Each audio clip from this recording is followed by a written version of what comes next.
Back in the long gone year of 2016, I was in a weird period of my life. Age 15, a sophomore in high school, in an odd phase where I lost interest in a lot of the things I had grown up loving, specifically anime and Pokémon.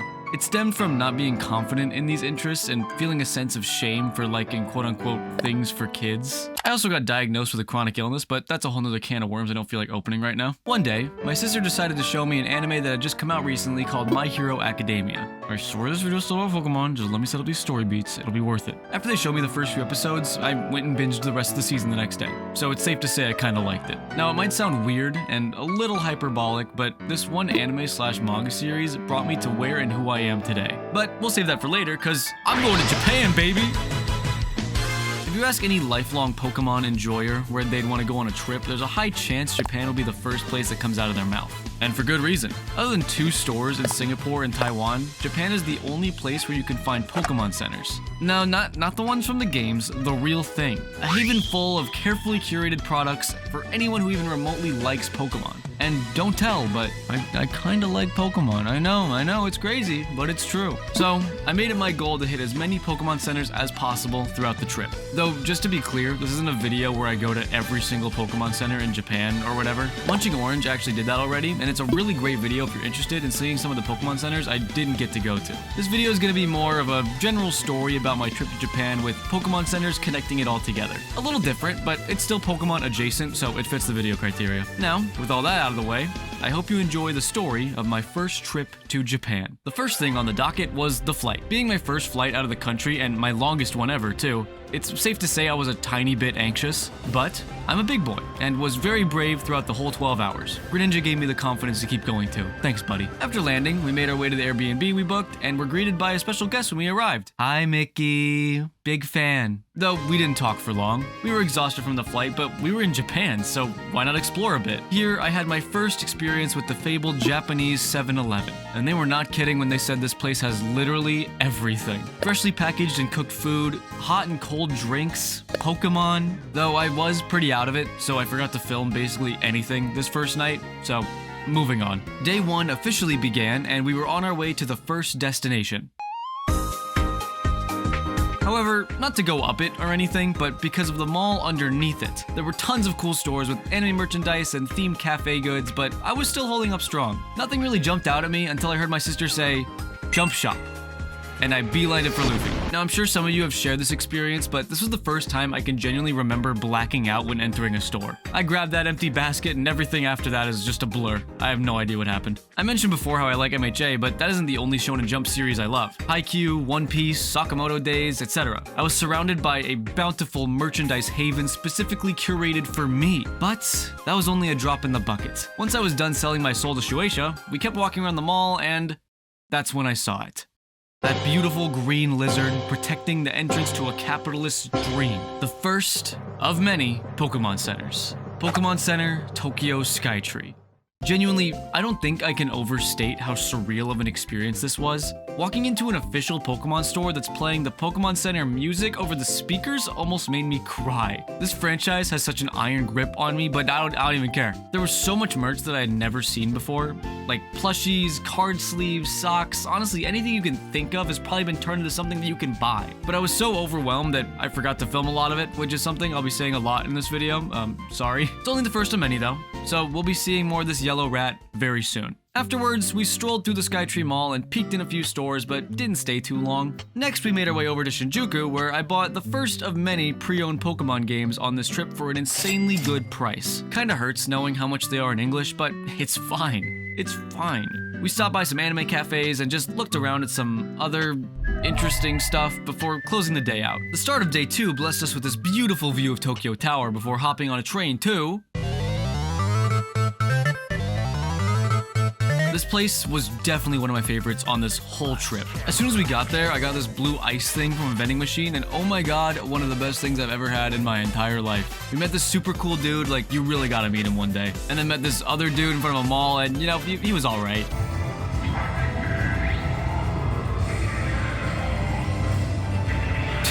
Show off. Inside the mall, we saw some adorable Pokemon donuts, which we will be back for, and one of the first of many One Piece stores. And I just need to say how surreal it is seeing all these things I love being this big and just normal. Like, you could find anime merchandise at stores in America and stuff, but this is on a whole different level. An officially licensed store made for just selling One Piece merch is so surreal to me, but that's the norm here. It really is Place Japan. Anyways, we couldn't stick around too long because we had some plans somewhere else in Odaiba. Team Lab Planets. If you've seen other Japan trip videos, there's a good chance you've seen this place. It's a huge art installation with a bunch of different themed rooms and experiences to walk through. It was actually really cool, and some of the rooms were genuinely beautiful, and some of them made you stand in knee-deep water with a bunch of strangers. We finished up there, I got another one of those blue ice things, and we made our way back to the mall where we ordered some Pokémon donuts. I don't have the video of the full aftermath, but here's a picture of Pikachu with half his face gone. That marked the end of our adventures in Odaiba though, and we made our way to the gaming hub of Tokyo.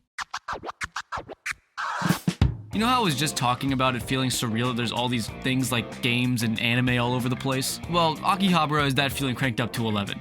Maybe even 12. And nothing can prove that more than our first destination in Akihabara, the Monster Hunter Bar. This is a physical restaurant location that's completely themed around Monster Hunter, and it is incredible. I wouldn't call myself a diehard Monster Hunter fan, but this was still an unforgettable experience. All of the weapon types and different armor sets surrounding you while you eat some honestly pretty good for a themed restaurant food. And if you're bored, you can even play some Monster Hunter yourself. This was definitely up there for one of my favorite places we visited. Take a shot every time I say that throughout this video. You'll probably be dead. Once we finished up, we spent the night exploring Akihabara, visiting a bunch of arcades, stores, and whatever else we could find.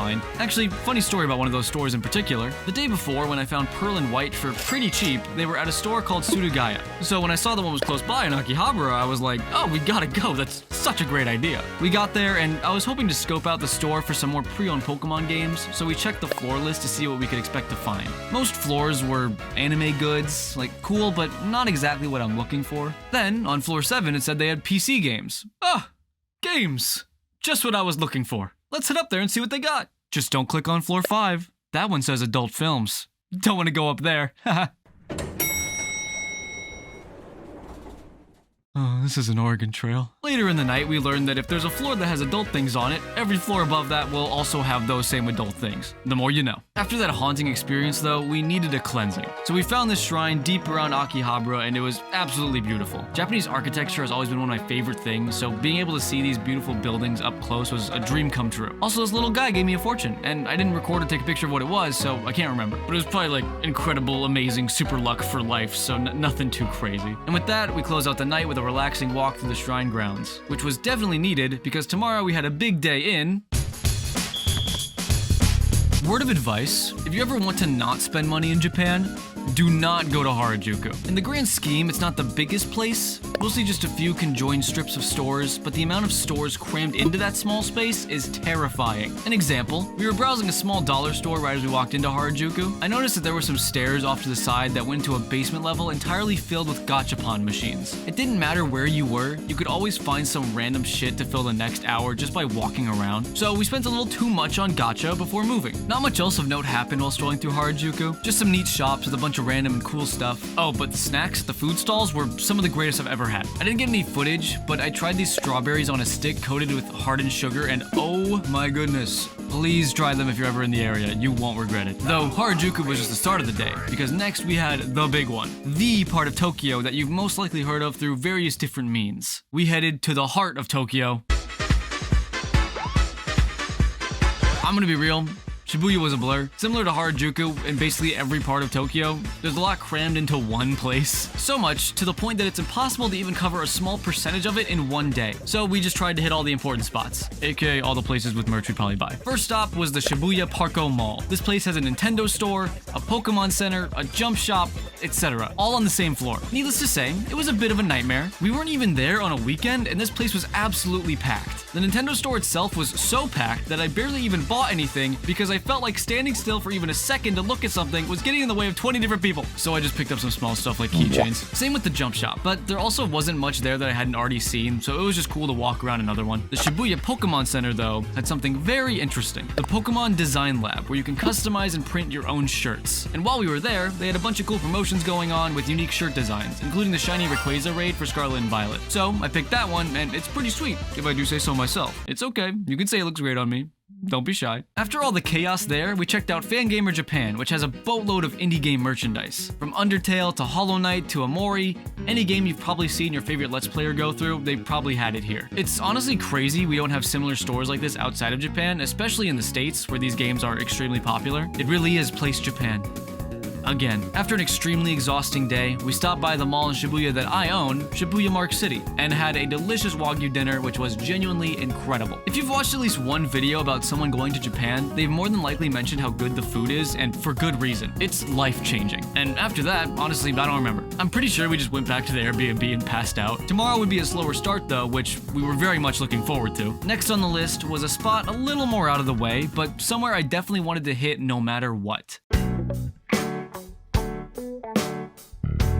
Now let me tell you why Tokyo Bay is one of the greatest parts of Japan. First, it's nowhere near as populated as any part of downtown Tokyo, making it a hell of a lot quieter and easier to get around. And that's it. Jokes aside, Tokyo Bay was genuinely one of my favorite places to visit around Tokyo. Not only does it have an insane book-off store that I'll get to in a bit, it also has an extremely recently renovated Pokémon Center with some of the best merch I've ever seen, but I'm getting ahead of myself. Let's start by talking about how the vibes here are off the charts. Especially after a hectic day in Shibuya, a place like this is such a great refresher. And it was a beautiful day too, so that definitely helped a smidge. The real highlight though was the aforementioned Book Off Super Bazaar. If you're looking for anything, and I mean anything, you gotta stop by this Book Off. The amount of pure stuff they had here was genuinely crazy. You want 105 volumes of One Piece? 170 bucks. Pokemon Black and White? 17 bucks. Gold and Silver? 22. Platinum? 22. Unopened boxed Sapphire? $76. And these weren't even the craziest prices for these games I saw in Japan, but I'll get to that later on. Needless to say,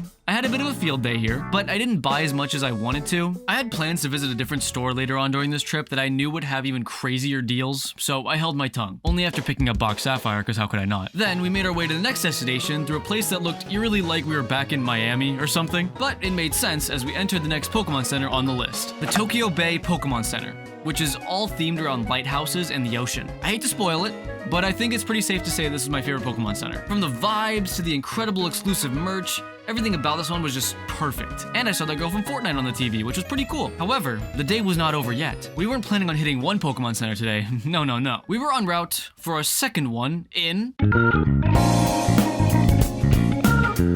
the biggest Pokemon Center of them all. Like I literally just said, the Tokyo Bay Pokemon Center was my favorite, but this was a close second. Not even because of the Pokemon Center itself, but because of the fact that basically the entire floor of the mall it was located in was covered in Pokemon. Statues of all the starters and more, tapestries for every generation, Pokemon Go, I really don't like how he looks, the Pikachu Sweets Cafe, this guy that we found, big fan of him. There was Pokemon literally everywhere. And to be fair, it had felt like that the whole time we were here, but this was such a concentrated Pokemon area that it was almost overwhelming. Oh, and of course there was another One Piece store, and I had to stop by. It was really just one thing after another here. But unfortunately, we didn't have much time to savor it as we had to catch a bullet train to Osaka that night.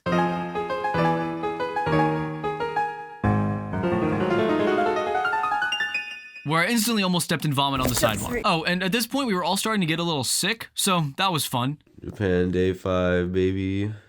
Yeah. However, I wasn't gonna let a little sickness get in the way of my plans for our only day in Osaka. See, I had already bought tickets for Universal Studios Japan in advance, just so I could see how much better Nintendo World is here. Pinna got hit the hardest in terms of sickness though, so she stayed behind. And my sister and their partner had other plans in Osaka, so it was all up to me. I got there at park open, 8:30 a.m., trying to get a good entry time for Nintendo World, and when I got in, my time was 5 p.m. Now, you can think this is a waste of money, and you're totally valid for that, but I wasn't gonna wait around in a chilly theme park alone for almost 9 hours. I had plans to hit other places in Osaka later that day, so I had to cut my losses. I did walk around the park a bit, saw these random anime characters I've never heard of in my life, visited Minion Park, walked instantly out of Minion Park, and got a Mario sweater because it was a lot colder than I thought it would be. An extremely lackluster USJ experience, but what can you do? They did have Shake Shack though, so I tried that, and it wasn't as good as American Shake Shack, but it was still pretty good. If there's one thing America can do right, it's make a good burger. After that, I convinced Pinna to get out of the hotel, and we hit 2 Pokemon centers located in Osaka. The Pokemon Center Osaka,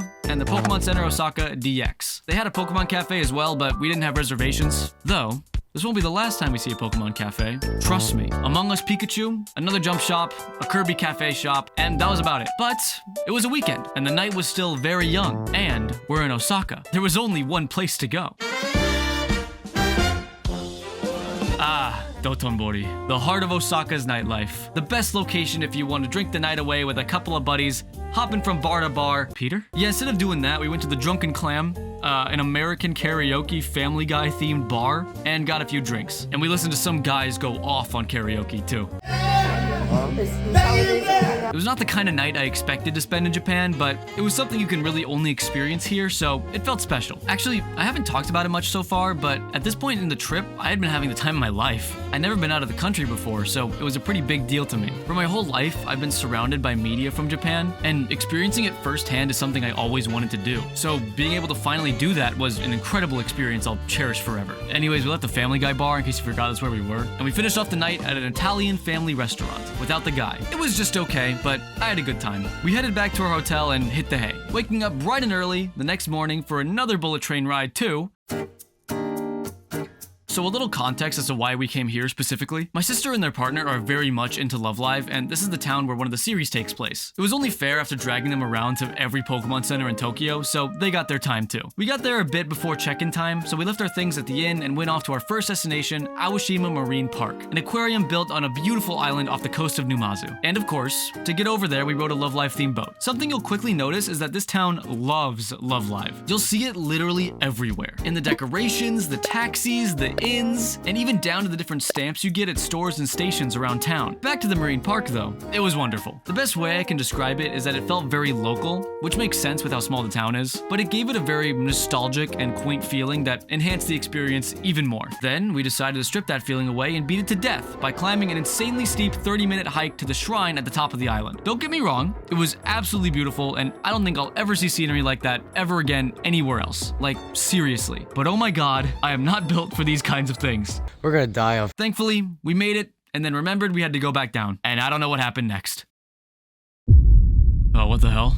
Right, another aquarium? Not much else to talk about except how talented all these little guys are. Look at them go. Wow, incredible. Later that evening, we made our trek through the city of Numazu towards the Holy Land, a store called Hard Off. I know. Laugh it up.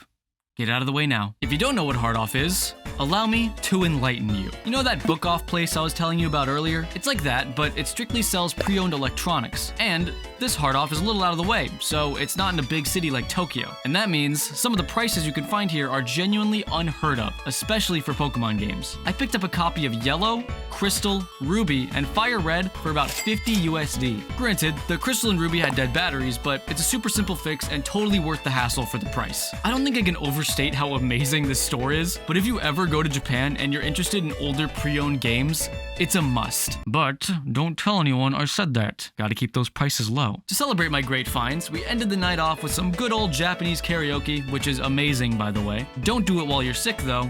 You will very much regret it. After karaoke, we made our way back to Tokyo for the final leg of the trip, and there was still a lot left to do. So we made our way over to... We got some Kirby cakes that were really good, as always, saw Luffy for the millionth time, visited another Pokemon Center, which is technically a Pokemon store, very, very different, don't get them confused. They had a bunch of themed Pikachus and little conductor outfits that were so adorable. Some of the best Pokemon Centers were the ones that really leaned into their theming, like the Tokyo Bay Pokemon Center. It makes them feel more unique and worth visiting instead of being the same thing over and over. But enough of that. The plans we had next were of the utmost importance. We had reservations for the Pokemon Cafe. But another Pokemon Center wouldn't hurt, right? At the Pokemon Center Tokyo DX, there was this extremely cool display of screenshots from a bunch of Pokemon games all the way through Gen 7. I really hope they update it one day because it was probably one of the coolest things I've ever seen in my entire life. It felt like a mini Pokemon museum. After strolling around the center for a bit, it was finally time for our reservations. And I made sure to wear my best shirt for it. I really hope they liked it. Okay, so I'm gonna gush a little bit for this part, so bear with me. I can say with absolute confidence that going to the Pokemon Cafe was one of the most magical moments of my life. Being able to experience and immerse myself in the world of Pokemon brought me back to how I first felt when I played Pokemon for the first time. It all felt so real. All of the food and drinks were so cute, the decorations were incredible and nostalgic, Pikachu himself came out and did a little dance for us. It was genuinely an experience I'll never forget for the rest of my life. But the Pokemon didn't end there for the day, because it was about time for us to check into the Pokemon hotel room, an entire room completely filled and themed around Pokemon. I can't say for sure if there's a heaven or not,